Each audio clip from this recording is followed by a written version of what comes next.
Assalamualaikum warahmatullahi wabarakatuh.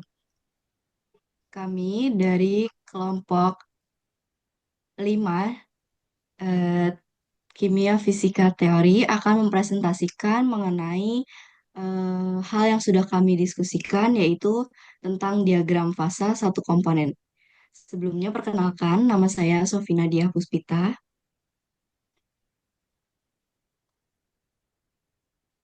Perkenalkan, nama saya Siti Selvianti. Perkenalkan, nama saya Fatmanul Hidayah.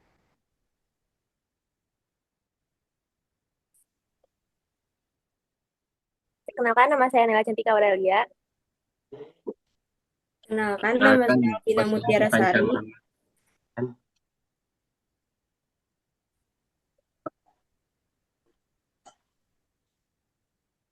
Perkenalkan, nama saya Afsa Zaira Riyandi. Perkenalkan, nama saya Rezeki Nur Maryam. Perkenalkan nama saya Eis Rizfarsya Galindra. Kenalkan, nama saya Rivaldo Toyohiko.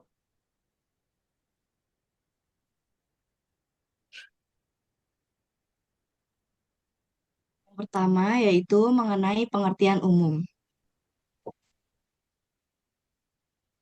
Next slide. Pengertian umum mengenai fasa. Apa itu fasa? Fasa merupakan bagian sistem dengan komposisi kimia dan sifat-sifat fisik seragam yang terpisah dari bagian sistem lain oleh suatu bidang batas. Pemahaman perilaku fasa mulai berkembang dengan adanya aturan fasa Gibbs atau kondisi fasa-fasa dalam sistem satu komponen yang digambarkan dalam diagram fasa yang merupakan plot kurva tekanan terhadap suhu. Untuk sistem satu komponen, persamaan Clausius dan Clausius-Clapeyron ini menghubungkan perubahan tekanan kesetimbangan dengan perubahan suhu.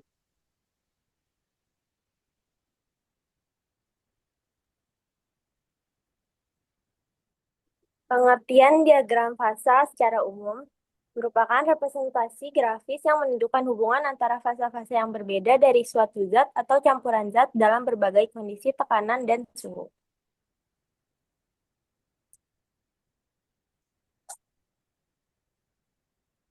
Pengertian diagram fase satu komponen adalah representasi grafis yang menunjukkan hubungan antara fasa-fasa berbeda dari suatu zat tunggal atau suatu komponen pada berbagai kondisi tekanan dan suhu. Diagram ini memetakan area yang menunjukkan keadaan zat tersebut, yaitu padat, cair, dan gas, garis batas garis batas yang menunjukkan titik transisi fase. Dengan kata lain, diagram fasa suatu komponen menunjukkan hubungan antara tekanan, temperatur, dan fasa dari suatu zat murni. Diagram ini penting dalam memahami transisi antara fasa serta kondisi kritis dan titik triple suatu zat.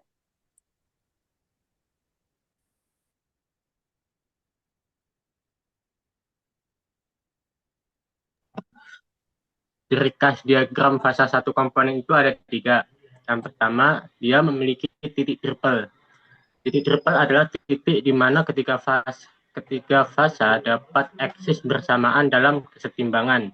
Lalu yang kedua, terdapat tiga daerah utama, yaitu adalah fasa gas, fasa cair, dan padat. Lalu yang ketiga ialah titik kritis, di mana titik akhir kurva cair dan gas. Di mana titik ini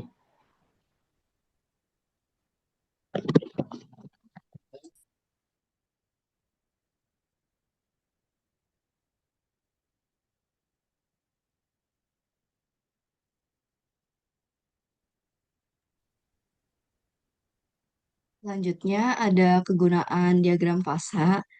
Kegunaan Kegunaan diagram fasa ini dapat memberikan informasi tentang struktur dan komposisi fase-fase dalam kesetimbangan. Diagram fasa digunakan oleh ahli geologi, ahli kimia, metalurgis, dan ilmuwan lain untuk mengatur data pengamatan, serta dapat digunakan untuk membuat prediksi tentang proses-proses yang melibatkan reaksi kimia antar fase.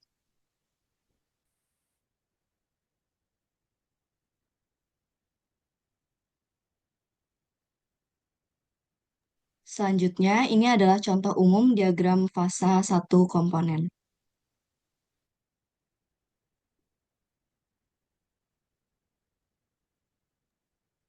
Oke, jadi selanjutnya di sini ada jenis-jenis diagram fase satu komponen. Next. Di sini ada diagram fase air.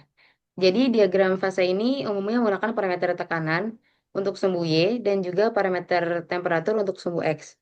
Karena itu diagram ini dikenalnya sebagai diagram PT atau pressure dan temperatur. Di, dal-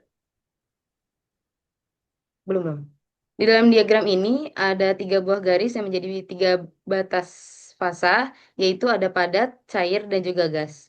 Pada garis pertama dikenalnya sebagai dengan garis beku, yang menjadi batas antara fase padat dengan fase cair. Pada setiap titik ini menyatakan suhu dan juga tekanan di mana air dapat membeku dan es itu menjadi cair.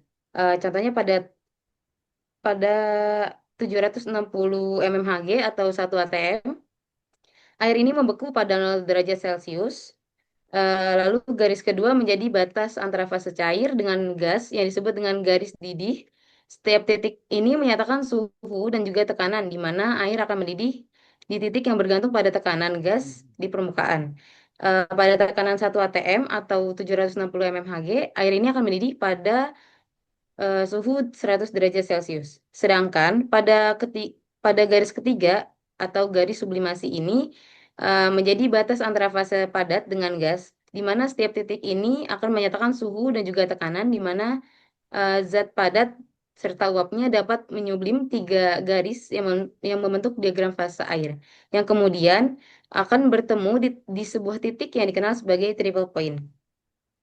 eh, Triple point ini merupakan titik di mana 3 fase air, yaitu padat, cair, dan juga gas, dapat berada dalam satu kondisi equilibrium atau suatu kesetimbangan, di mana kondisi ini berada pada tekanan 4,58 mmHg dan juga pada suhu 0,0098 derajat Celcius.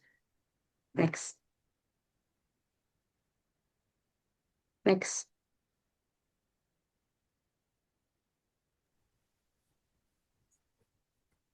Selanjutnya ada diagram fasa etanol.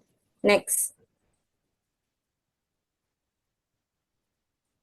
Diagram fasa etanol menunjukkan hubungan antara tekanan dan temperatur terhadap perubahan zat-zat. Pada diagram ini terdapat 3 fasa utama, yaitu padat, cair, dan uap, yang dipisahkan oleh garis kesetimbangan, yaitu triple point adalah kondisi di mana ketiga fasa dapat eksis bersamaan. Sedangkan critical point menandai suhu dan tekanan maksimum di mana cairan dan uap dapat dibedakan. Di atas titik ini, etanol berada dalam fase superkritis. Pada tekanan 0,1 megapascal, etanol mendidih mendekati suhu 78 derajat Celcius, ditandai dengan boiling point. Diagram ini penting untuk memahami sifat termodinamika etanol dalam berbagai kondisi.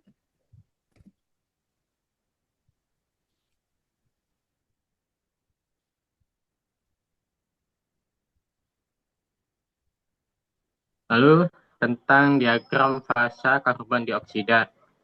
Nah, dalam diagram tersebut menunjukkan hubungan antara suhu dan tekanan terhadap perubahan wujud gas. Pada tekanan 1 atm, karbon dioksida tidak memiliki fasa cair dan langsung berubah dari padat ke gas melalui proses sublimasi. Titik triple, bagaimana yang ada pada gambar, itu terjadi pada suhu minus 57 derajat Celcius dan tekanan 5,1 atm, yaitu kondisi di mana padat dan cair dan gas dapat berada dalam kesetimbangan. Sedangkan titik kritis seperti yang ada pada gambar itu terjadi pada suhu 31 derajat Celcius dan tekanan 73 atm, di mana cair dan gas tidak dapat dibedakan lagi. Diagram ini penting untuk memahami bagaimana karbon dioksida berubah wujud tergantung kondisi suhu dan tekanan. Sudah, next, lanjut.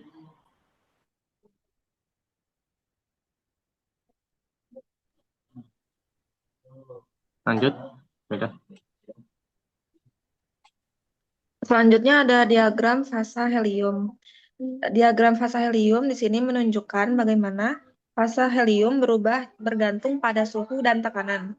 Pada diagram fasa helium menunjukkan bahwa helium berbentuk gas pada suhu tinggi dan tekanan rendah, menjadi cair helium-1 saat didinginkan, lalu berubah menjadi superfluid helium-2 di bawah 2,17 Kelvin.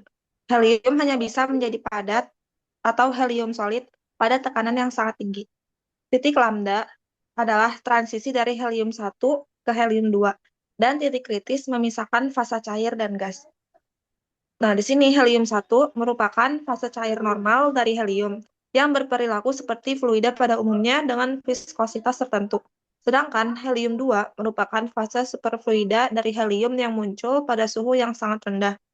Helium-2 memiliki sifat-sifat yang sangat berbeda dengan fluida biasa, seperti viskositas nol dan kemampuan mengalir tanpa hambatan. Next. Oke, next.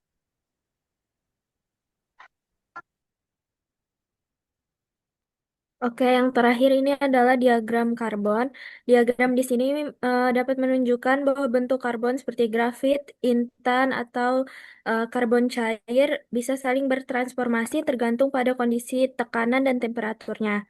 Nah, eh, grafit itu dapat berubah menjadi intan, begitu pula dengan sebaliknya. Atau atau intan dapat berubah menjadi liquid carbon, begitu juga sebaliknya, dan grafit juga bisa berubah menjadi liquid carbon dan sebaliknya. Grafit bisa berubah menjadi intan pada tekanan tinggi lebih dari 10 GPa atau tekanan dan temperatur sekitar 2000 Kelvin dan intan juga bisa kembali menjadi grafit jika tekanan rendah dan temperatur yang cukup tinggi. Sementara itu, grafit dapat mencair menjadi fase cair atau liquid carbon pada temperatur yang sangat tinggi, lebih dari 400 Kelvin, tergantung tekanannya. Intan juga bisa berubah menjadi karbon cair jika dipanaskan cukup tinggi di atas 4000 Kelvin dan ditekankan lebih dari 10 GPa atau tekanannya itu lebih dari 10. Begitu pula karbon cair dapat membentuk intan atau grafit jika temperatur diturunkan dan diberi tekanan sesuai dengan daerah pada diagram fasenya. Maka kesimpulannya semua bentuk ini grafit, intan, dan karbon cair dapat saling berubah dengan syarat kondisi tekanan dan suhu yang sesuai. Oke, next. Next. Next.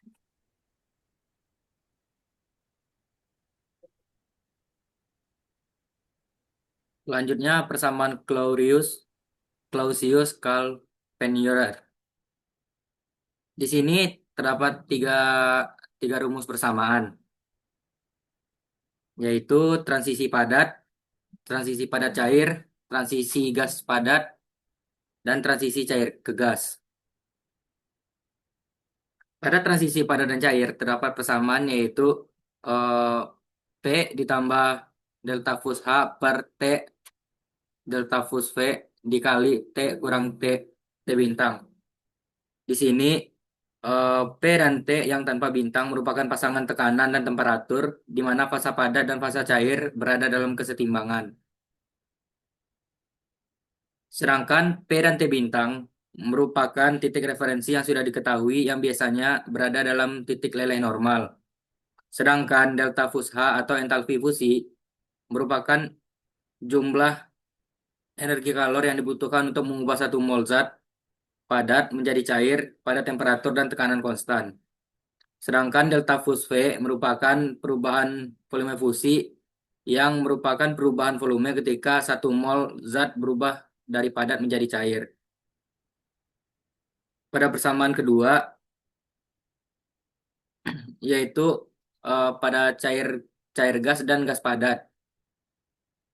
Pada persamaan ini penjabarannya yaitu ln P per P bintang merupakan logaritma natural yang menunjukkan perbandingan tekanan uap pada temperatur terhadap tekanan uap terhadap temperatur referensi yang merupakan T bintang.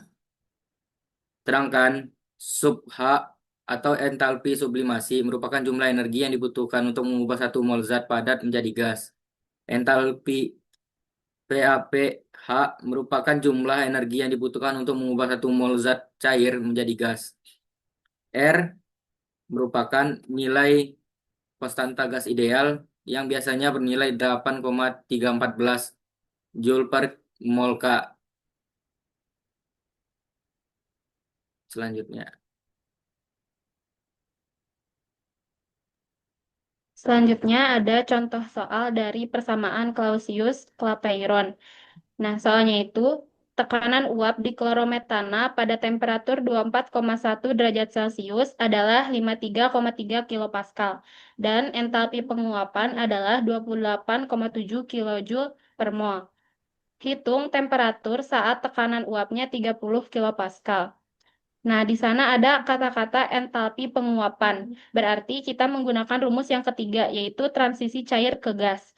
Dari soal, diketahui T1-nya itu 24,1 derajat Celcius, atau kita ubah menjadi Kelvin menjadi 297,1 Kelvin. Lalu P1 sebesar 53,3 kilopascal, lalu delta H atau entalpi penguapan sebesar 28,7 kilojoule per mol, kita ubah menjadi joule per mol, yaitu 28.700 joule per mol. Lalu P2 sebesar 30 kilopascal. Yang ditanyakannya itu T2, yaitu temperatur saat tekanan uapnya 30 kilopascal. Rumus yang ketiga yaitu transisi cair ke gas berbunyi ln P2 per P1 sama dengan min delta H per R dikali 1 per T2 min 1 per T1.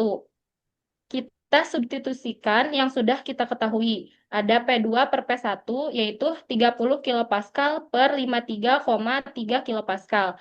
Lalu min delta H per R kita substitusikan sebesar min 28.700 Joule per mol per 8,314 Joule per mol Kelvin. Lalu 1 per 2T tetap karena 1 per T2-nya itu tetap karena T2 yang kita cari. Lalu min 1 per T1 sebesar 1 per 297,1 Kelvin. Nah, ln dari P2 per P1 didapatkan min 0,5747. Lalu min delta H per R didapatkan min 3452,01 per Kelvin. Lalu 1 per T1 didapatkan 3,3659 Kelvin. Dari situ min 3452,01 per Kelvinnya kita pindah ruas ke kiri menjadi min 0,5747 per min 3452,01 Kelvin sama dengan 1 per T2 min 3,3659 Kelvin. Lalu kita dapatkan 1,6648 dikali 10 pangkat min 4 Kelvin sama dengan 1 per T2 min 3,3659 kali 10 pangkat min 3 Kelvin. Lalu kita pindah ruaskan lagi yang min 3,3659 kali 10 pangkat min 3 ke sebelah kiri menjadi 1,6648 kali 10 pangkat min 4 Kelvin ditambah 3,3659 kali 10 pangkat min 3 Kelvin sama dengan 1 per T2. Dari situ kita bisa dapatkan bahwa nilai dari T2-nya itu sebesar 283,06 Kelvin.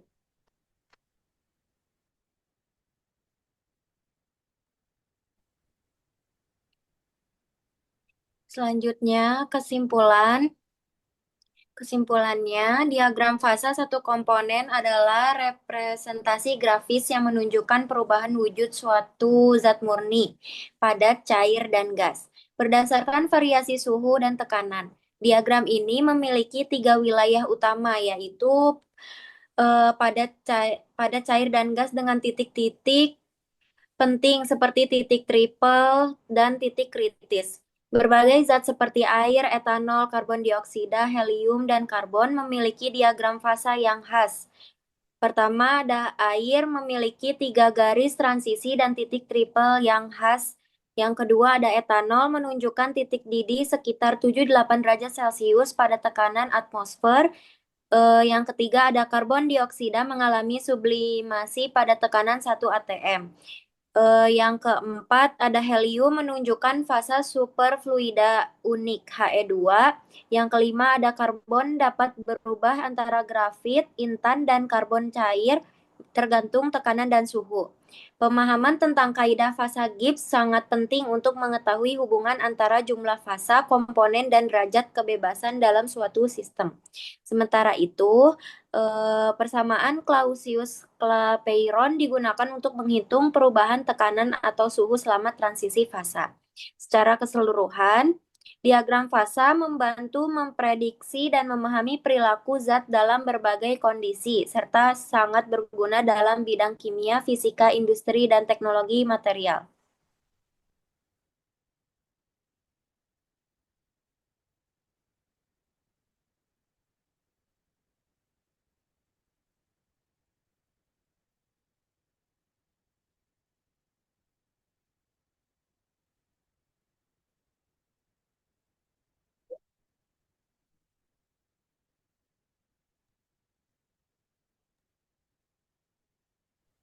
Sekian.